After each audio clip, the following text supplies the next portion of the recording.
So today we're going to talk about electrical properties of materials. This will be the last lecture. So electrical properties. Electrical properties has to do with the movement of electrons through a material, but not just electrons, any charged particles. So you can have electrons, that's one charged particle. Can you think of another charged particle that might move through a material besides electrons? Ions, right. So you can have ions or electrons. Ions are actual atoms, right, that are charged, that has a positive or a negative charge. And so much more difficult to move an ion through a crystal structure, to move the entire atom, plus all of its electrons, whether it's breaking bonds, primary bonds, or at least at the minimum, having to move through the structure in some way. And so most of the time when we talk about electrical properties, we're going to talk about electron conduction or electron movement. So how do electrons move through a material? We talked about the different kinds of bonding in the beginning of this semester. We talked about the primary bonds, metallic, covalent, and ionic. And we talked about how metallic bonds have delocalized electrons, so electrons are not tied down. And then covalent and ionic bonds have localized electrons. But what does that actually mean when we look at how electrons interact with each other in terms of energy states? So if we're looking at one atom, we know that we have the 1s orbital for electrons to be in, 2s, 2p, so on and so forth, right? We have lots of orbitals. And each orbital can fit a certain number of electrons. So 1s is 2 electrons, 2s is 2 electrons, 2p is 6, and so on. Okay, so we know this. And I write it this way because it's spin up and spin down. So if we have lots of atoms, we still have the 1s, the 2s, and so forth. But we can't fit all of the electrons into this single 1s orbital. And the reason is because of the Pauli exclusion principle, which says no two identical fermions can occupy the same energy state. Fermions are elementary particles with a non-integer spin. So electrons are fermions because it can have a 1/2 spin or a negative 1/2 spin. The opposite, or the other kind of elementary particles, are called bosons, which have integer spins. So bosons do not need to obey the Pauli exclusion principle, but fermions do. So we have electrons, which are fermions, so we cannot have 2 electrons like this in the 1s, right? This would be 2 identical fermions in the same energy state. And that's why it's always a spin up and a spin down. The reason why we can have 6 in the 2p orbital is because, remember, the 2p has kind of like lobes like this, the shape to the orbital. So you could fit 2, a spin up, a spin down here, up and down for a total of 6. But in the 1s, the 1s orbital looks more like a sphere, and so you can only have 2 electrons in the 1s and the 2s, any s orbital. So we can't have all of the 1s electrons from all these atoms all occupying the exact same energy state. So what happens to the 1s is that it has a bunch of 1s orbitals, energy states, very, very close to one another. Okay? Eventually it forms kind of like a band. So instead of a single state, it's a band, an energy band. And then you have the 2s, same thing. And then the 2p, maybe up here, and so forth. I didn't put any electrons in the 2p because the energy bands still exist, but if there are no electrons, then it's empty, right? So this is what the energy states will actually look like. And depending on whether you have a metallic bonding, covalent bonding, or ionic bonding, and also depending on the structure of your materials, how many electrons are involved in the bonding, how close they are to each other, the atoms, you get different kinds of energy states for different materials. So you could get something like this. This is a filled state, and these are empty states. And this would be what the energy diagram would be for a metallic material. So the filled states are overlapping with the empty states. And electrons can only move. So instead of calling the states filled band, energy band. Okay, and this is an empty band. And because only the electrons where you have interaction between the different atoms are involved. So if you have a material with lots of different bands, states, something like that, we know that only the valence electrons, the ones on the outermost shell, will be involved in the bonding, right? Okay. So the valence electrons are involved in the bonding, and the core electrons pretty much stay in their original states. So the valence electrons are the ones that are up here near the top of the filled states, and the core electrons are closer to the protons, right, in terms of energy states, closer to the lowest energy states possible. So if we were looking at this diagram, it would be going up in terms of energy. So the closer, this is your protons, your neutrons, the closer you are to the protons, the nuclei of the materials, the lower the energy state, the more stable those electrons are, less likely to move. The further away, the higher their energy states are. So really, it's only the valence electrons that will be involved in bonding, but also the valence electrons that will be involved in electrical conduction. Those are the ones that are most likely to move. The ones that are closer, the core electrons, are unlikely to be involved. So another way to call this is that we have, this is on top of our valence electron energy, and then the empty band is also called the conduction band, because this is where the conduction band or the empty band is where the electrons can move. So you can imagine the filled band or the valence band as the freeways right before Lunar New Year's, right? Completely stopped, filled with cars, and no one can move. And the empty band is like the freeway, I don't know, at 2 a.m. on a weekday or something, completely empty, right? So in order to go from one side of the material to the other, an electron needs to be in a conduction band or an empty band, because there's space for them to move. So in order to go from that, you can see that in a metallic material, since the valence band or the filled band is overlapping with the conduction band, it's very easy for the electrons to get to the conduction band.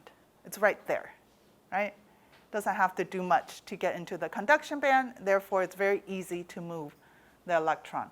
So if you were to put a potential across this material, a positive charge here and a negative charge here, the electrons will respond to that and move towards a positive charge, so you get a current.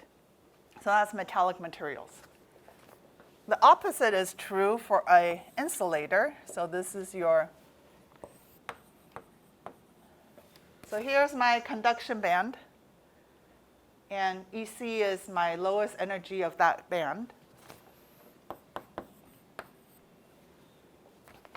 Here's my filled band.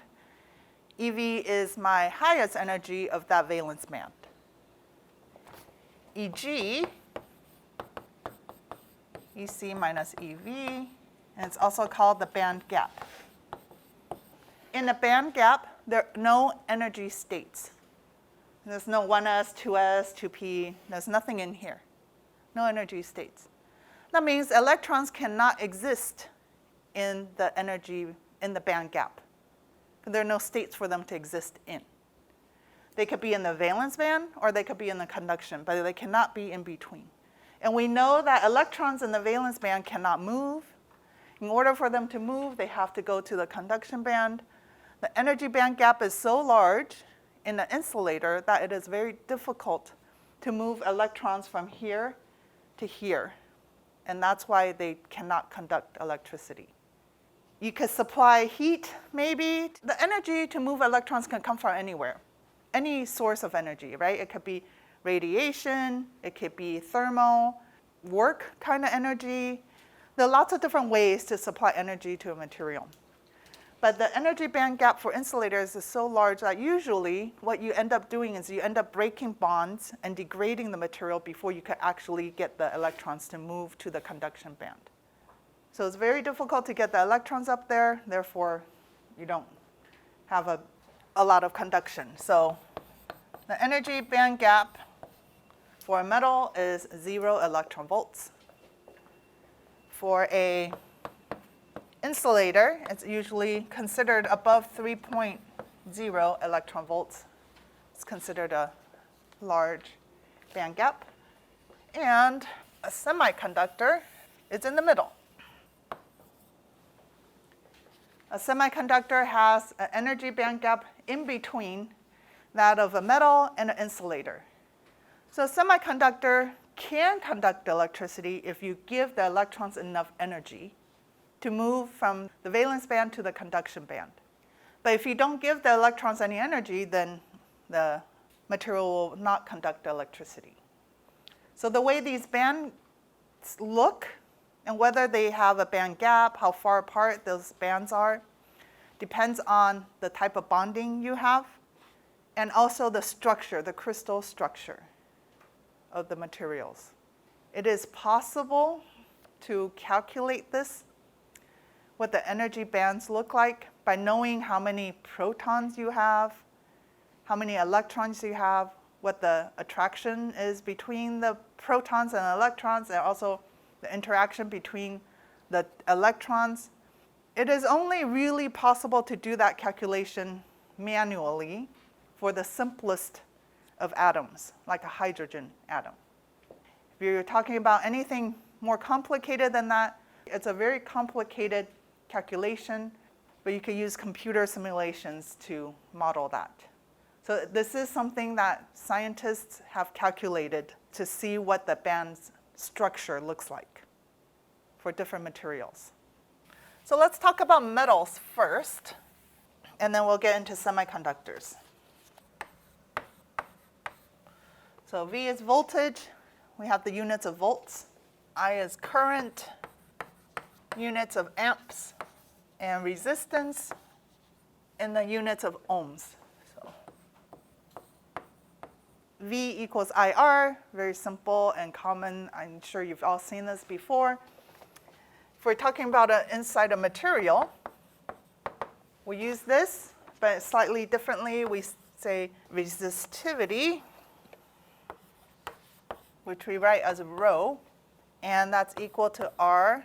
So resistance times area divided by length.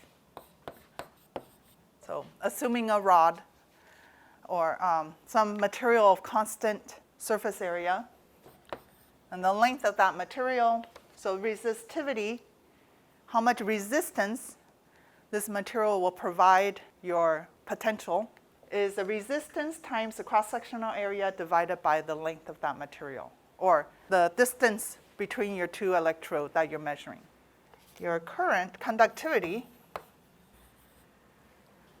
it's 1 over rho. And it's also equal to this. So N is the number of electrons in the conduction band. So we want to know how many electrons do we have that's available to move around. So that's the number of electrons in the conduction band. Absolute value of the electron charge. So that's 1.6 times 10 to the negative 19 coulombs, charge of an electron. And mobility, mu, it's the mobility of free electrons. So you can calculate it, the conductivity of a material 2 different ways. One is by doing a measurement, right? You measure the voltage, the surface area, the cross-sectional area, the length of the material. You can measure that, and you could get the conductivity. Or if you know the number of free electrons and the mobility of the electrons, then you can calculate it this way. Or you could do the measurement and then be able to figure out the number of free electrons, for example. Or if you don't know what the mobility is, you can measure the conductivity in a rod of material and figure out the mobility of those electrons. So what can control or affect the mobility of electrons? If we're talking about mobility of electrons in an insulator, for example, then of course, how much energy it takes to get to the conduction band would be an issue. But we're talking about metals, so we know that electrons can get into the conduction band. Okay, so if that was the only thing, getting into the conduction band, then we shouldn't experience any resistance, right? It has totally open space. It can just go. But we know from our own experience that when you pass current through a wire, you do not get complete conduction. You lose some of that electricity, the energy that you're applying to the system to something else, right? There's some resistance to any material that you have. So where does that resistance come from? Well, it comes from inhibition of the electrons. So what can inhibit the movement of electrons is scattering from impurities and defects. So anything in your crystal structure that is not according to the perfect crystal structure can scatter electrons. So if you have substitutional defects, interstitial defects, if you have dislocations, grain boundaries, cracks in the material, those will all scatter electrons. So if you have scattering from more impurities you have or the more defects you have, the lower the mobility. Scattering, you can also get scattering from the atoms themselves, from thermal vibration. We don't use things at absolute zero temperature. There is thermal vibration to the lattice. As they move out of their ideal positions, they can scatter electrons. So if this is our resistivity as a function of temperature, how would you expect this relationship to look? As we raise the temperature, do we expect the resistivity to go up, down, or stay the same? How about with percent of cold work? If we increase the amount of cold work, would you expect the resistivity of that material to go up, down, or about the same? Also go up, right. And the conductivity of a metal is usually around 50 times 10 to the 6 per ohm meter. Conductivity of an insulator is usually 1 times 10 to the negative 10 per ohm meter. So conductivity and resistivity are actually properties that have the biggest range in a material. When you talk about strength of material, we could say maybe one material is 1,000 times stronger, 10,000 times, right? That's 1 times 10 to the 4th. That's a huge difference in terms of strength already. You're talking about ductility, toughness, anything else. We're talking about thousands, tens of thousands difference in between different materials. For conductivity, this is just an average, right? It could be as low as 1 times 10 to the negative 18 per ohm meter. So we're talking about 1 times 10 to the, say, 20th orders of magnitude, or 20 orders of magnitude difference between materials. So really, really large differences. So metals, the electrical properties of metals, they're interesting and they're really important for us. But I think semiconductors are much more interesting. And I'm sure you'll get multiple classes on semiconductors, how they're made, how they're controlled, how they're designed into ICs, integrated circuits. But I'll just give you an overview for now. So semiconductors. Okay, and we know the energy band gap is somewhere between 0 and 3.0. So if we move an electron from the valence band to the conduction band, we leave behind what we call a hole. So you're missing an electron in the structure, in the bonding structure, in the valence band, right? Because this electron has been moved to a different energy state. It is no longer participating in the bonding. So you're leaving behind an electron, and so if everything else is negative and you have a spot that's neutral, you could also consider that a positive charge. You're removing a negative, so you end up with a positive. All right, so you have the conductivity of a semiconductor as the number of electrons in the conduction band times the charge of an electron times the mobility of that electron in the conduction band plus. So P is the number of holes in valence band. And this is the mobility of electrons and the mobility of holes. So the conductivity of a semiconductor is made out of two parts. It has to do with the electrons in the conduction band and any holes that were left behind in the valence band. And if you were to put a potential across the material, the electrons will be moving this way, the holes will be moving that way, right? But holes moving this way is also equivalent to all the electrons down here moving this way. Okay, so the current, both contribute to current. The way I have drawn this is what is called the intrinsic semiconductor. I'll talk about what an extrinsic semiconductor in a little bit, but intrinsic semiconductors are things like silicon, germanium, two very common intrinsic semiconductors that you would have heard of. Silicon has an energy band gap of about 1.1 eV. And germanium has an energy band gap of about 0.7 electron volts. Carbon is an interesting material. As a diamond, it has an energy band gap of around 3.1 eV. So some people consider that a wide band gap semiconductor. Some people call it an insulator. It's right on the edge. And then graphite, it's electrically conducting, has no band gap. So intrinsic semiconductors, the N in an intrinsic semiconductor is always equal to the P. The number of electrons in the conduction band, it's always equal to the number of holes in the valence band. Because the holes in the valence band are created by moving electrons from the valence band to the conduction band.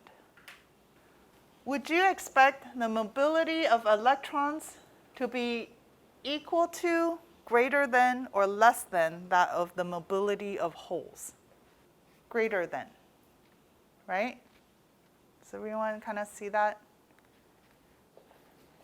We can think of it this way. Let's use cars as our electrons, again, as an analogy. So an electron in the conduction band is like a car driving around in an empty parking lot, or moving from space to space in a parking lot, but it's empty, no other cars, or very few other cars. So you could just drive and park in a different lot. A hole, it's an empty parking space in a filled parking lot. So in order for that hole to move around, you need to drive another car to fill it, and then now you leave behind a hole in a different spot, right? So in order for a hole to move all the way across, you need to move lots of cars to that empty parking spot over and over and over and over, and the hole is moving down the parking lot. Okay, so it's more difficult to move holes because you're actually, in reality, moving lots of electrons in order to move that one hole. Whereas to move an electron in the conduction band, you don't have to move anything else. You just have to move that electron. So that's an intrinsic semiconductor. All right, extrinsic semiconductor. Extrinsic semiconductor is when you add an impurity that can contribute holes or electrons to the semiconductor. So let's say you have silicon, which is in row 4, and you add phosphorus, which is in row 5. So when you add phosphorus to the silicon, you're adding an extra valence electron. Okay, silicon has 4 valence electrons that it uses to bond to other silicons. You add a phosphorus substitutionally into the silicon structure. Now that phosphorus has 5 valence electrons, so it uses 4 of those electrons to bond to the other silicon in the structure, but now it has 1 extra, kind of just floating around. And so this adds an extra electron. So if we were to look at, okay, your structure doesn't change, you still have silicon. So your conduction band, your valence band, your Eg is still equal to 1.1 eV. All of that doesn't change. But the extra electrons you add from adding phosphorus is sitting here. You're adding an extra energy state that sits right below the conduction band. So it's very, very easy for those electrons to get into the conduction band. And so those electrons will be much easier to move around. So in an extrinsic semiconductor, this is what is called the N-type, because the number of electrons in the conduction band will be much greater than the number of holes in the valence band. We're adding all these electrons, they're promoted into the conduction band, they can move around without creating any holes in the valence band. We could dope the silicon with something else. If we dope silicon with boron, for example, boron is in row 3. So it only has 3 valence electrons to bond with the silicon near it, and it leaves behind an empty spot, which we call holes.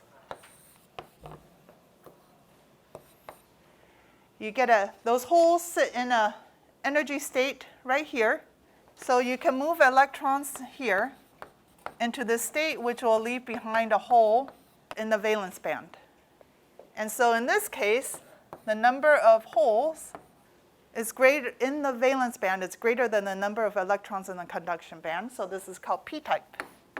So you hear N-type semiconductor, p-type semiconductor. This is what they mean. And how does that have anything to do with making an integrated circuit? Is because when you put 2 materials next to each other, the Fermi energy level, which we haven't talked about yet, or which we will not talk about, we don't have enough time, but the Fermi energy level needs to match up due to thermodynamics. The Fermi energy level needs to be the same. So if this is our Fermi energy level, you're going to get an energy state that looks something like this when you put a p-type and an n-type next to one another. Okay? So here's the extra energy levels you added due to the addition of holes. Extra energy level you added due to addition of extra electrons. This is your EC, your EV. The energy band gap here is the same as the energy band gap here, because it's the same material. We just doped this material with 2 different things. So if we were to look at this as a wafer, so this is my silicon wafer down here, what I have done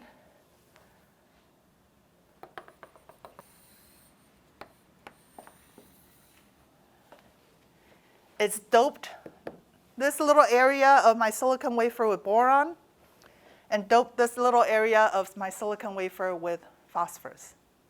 So one piece of material, I'm not taking 2 different materials and putting them together. Silicon, I'm just doping one area with phosphorus, one area with boron, and I've created energy states that look like this. This is what is called a p-n junction, because you're taking a p-type material next to an n-type material, and this is essentially a diode. It controls electron flow. Electrons, if you apply extra energy in here, so if you put a potential across, here like this is called a forward bias. Electrons in here will flow this way because there's no energy barrier. And the holes in here will also flow in the same direction. You get current.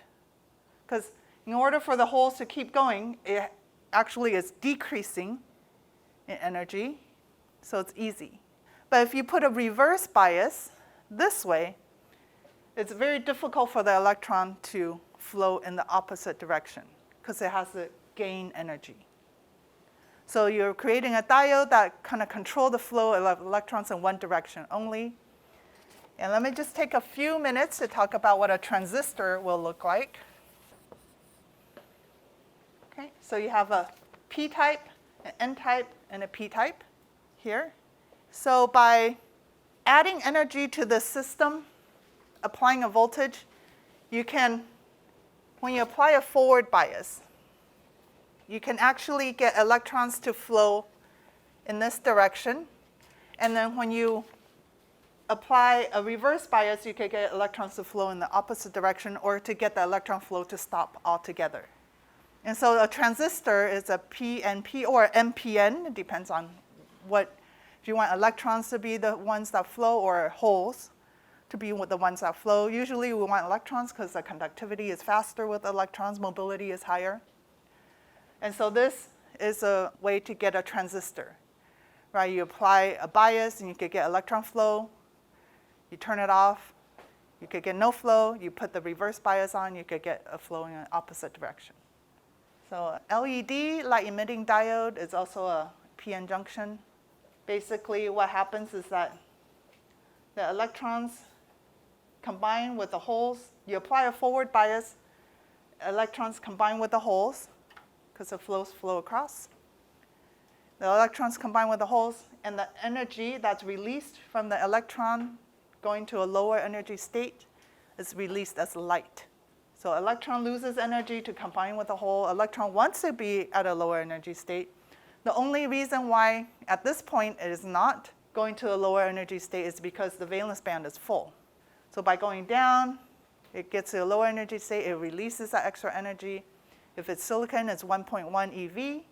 1.1 eV of energy, if you calculate that as a wavelength of light, is about 500 nanometers, which is red light. So all the red lasers, LED lasers that you see is made from a silicon semiconductor, silicon PN junction. And it's very, very easy. That's why red lasers are cheap. To get blue light, you need a much higher energy band gap, and it wasn't until much later that they were able to develop semiconductors that had a larger band gap that was easily mass produced. So now you have green lasers, blue lasers, those are all pretty common. But red lasers is still the most common because it's the cheapest, easiest to make, and the one that they've been making for a long time. Solar panels is the other way around. Solar panels, you take light in, it excites the electrons into the conduction band, and then you could draw that electron off as current. Right? So solar panels works the opposite way as the LED. LED, you supply electrons, you generate photons. In a solar panel, you supply photons, generate electrons.